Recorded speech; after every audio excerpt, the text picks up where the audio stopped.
Bonjour.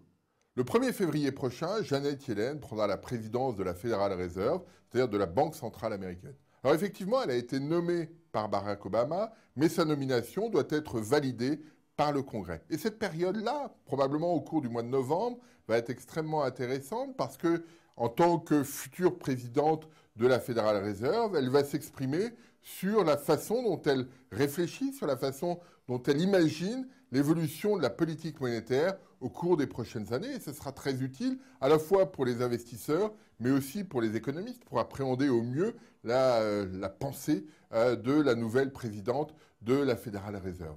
Alors, Janet Yellen est une universitaire, elle a travaillé très longtemps à l'université de Berkeley, mais elle a eu de nombreuses responsabilités dans l'administration américaine. Elle a été membre du Council of Economic Advisors de Bill Clinton, c'est-à-dire les conseillers économiques de Bill Clinton. Elle a déjà fait un séjour à l'époque à la Federal Reserve. Elle a été présidente de la branche californienne de cette Federal Reserve à San Francisco. Et puis, depuis 2010, elle est membre, vice-présidente de la Federal Reserve américaine. Donc un poste important et pour la première fois, un vice-président ou une vice-présidente est nommée présidente. Généralement, ce n'était pas le cas. Donc voilà, ça c'est le curriculum vitae. Alors c'est une économiste très, très brillante, reconnue par ses pairs, il n'y a aucune ambiguïté là-dessus. D'ailleurs, les économistes avaient signé une pétition pour la soutenir, pour lui donner toute leur voix, pour être sûr que ce sera elle qui sera effectivement nommée président de la Federal Reserve. Alors, quelle sera sa tâche? Quel sera l'environnement dans lequel elle va évoluer? Du point de vue de la politique monétaire, on se souvient que depuis 2009, la politique américaine est extrêmement accommodante. Ça se traduit par des taux d'intérêt très bas, entre 0 et 0,25%, et par des achats d'actifs tout à fait considérables. Actuellement, 85 milliards d'actifs achetés tous les mois par la Banque centrale américaine, que ce soit des titres immobiliers ou des titres du Trésor américain. Sa contrainte, si je puis dire, espérons-le, ce sera de sortir de cette politique monétaire extrêmement accommodante. On peut espérer que pour la durée de son mandat, eh bien, l'économie américaine, durant la durée de son mandat, l'économie américaine retrouve une allure plus normale, ce qui l'obligera à adapter sa stratégie monétaire progressivement à cette situation plus normale. C'est ce qu'on envisage, c'est ce qu'on anticipe. Alors, Ben Bernanke avait déjà évoqué cette question au printemps dernier en disant « Nous allons sortir de cette période d'achat d'actifs très important ».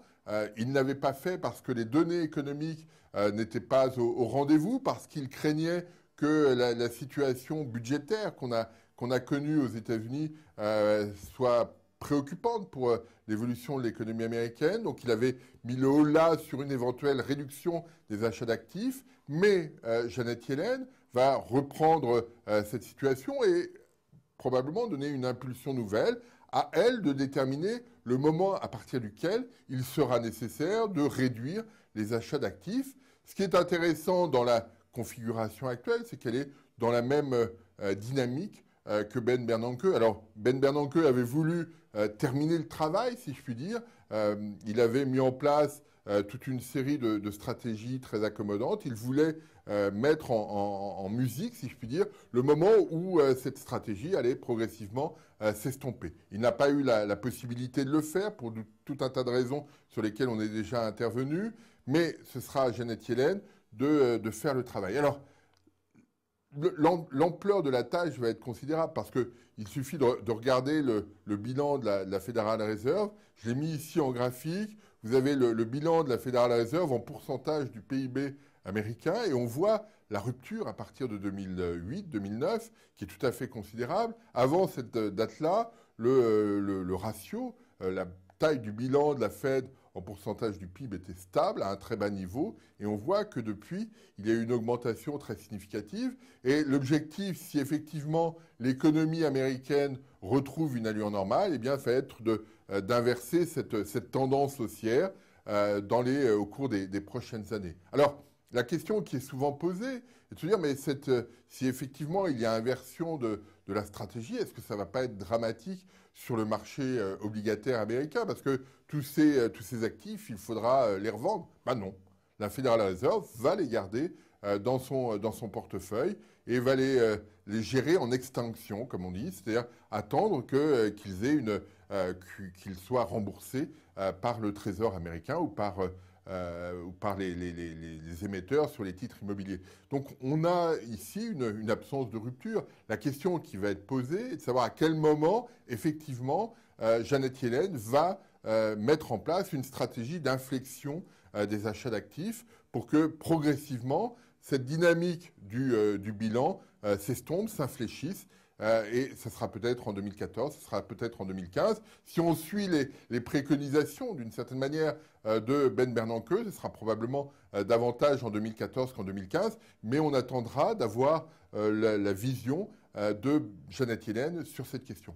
L'autre point qui va être intéressant est de voir comment elle va gérer les taux d'intérêt. On se souvient que Ben Bernanke avait mis un certain nombre de conditions pour remonter les taux d'intérêt, que le taux de chômage soit à 6,5%, que l'inflation, les anticipations d'inflation soient au-delà des 2% qui sont la cible de la Banque centrale américaine. Est-ce que Janet Yellen va reprendre les mêmes indicateurs, va donner les mêmes jalons pour réorienter la politique monétaire? Ça sera quelque chose d'extrêmement important à suivre parce que par ce biais-là, la Banque centrale, par le biais des jalons, la Banque centrale espère maintenir les taux d'intérêt, l'ensemble des taux d'intérêt très bas. Est-ce qu'elle prendra exactement la même méthode? Ça sera un point d'interrogation tout à fait majeur. Et puis, dernier aspect, parce que si effectivement on sort de cette stratégie très accommodante de la politique monétaire, il faudra qu'elle trouve des relais pour expliquer cette stratégie monétaire. Et ce qui apparaît dans toutes les lectures qu'on a pu avoir sur sa façon de faire, sur son comportement à la tête de la Federal Reserve de San Francisco, c'est qu'elle cherche systématiquement à tirer tout le monde dans la direction qu'elle souhaite. En d'autres termes, elle a une stratégie qu'on pourrait qualifier de coopérative, d'expliquer à chacun et de créer une dynamique qui aille dans son sens. Et donc, quand elle va définir que c'est le moment de changer de stratégie, elle va, auprès des membres du Conseil de politique monétaire américain, du FOMC, elle va effectivement diffuser cette information pour que chacun de ses membres aille eux-mêmes diffuser cette information et faire de telle sorte qu'il y ait une homogénéité, une cohérence dans le message qui sera émis par la Federal Reserve pour faire de telle sorte que la politique monétaire ait l'orientation souhaitée et que son impact soit exactement celui qui est souhaité par la Banque centrale américaine. Donc c'est un excellent choix pour la Federal Reserve. À nous maintenant de voir, d'observer la façon dont effectivement elle mettra en œuvre cette nouvelle politique monétaire. Je vous remercie.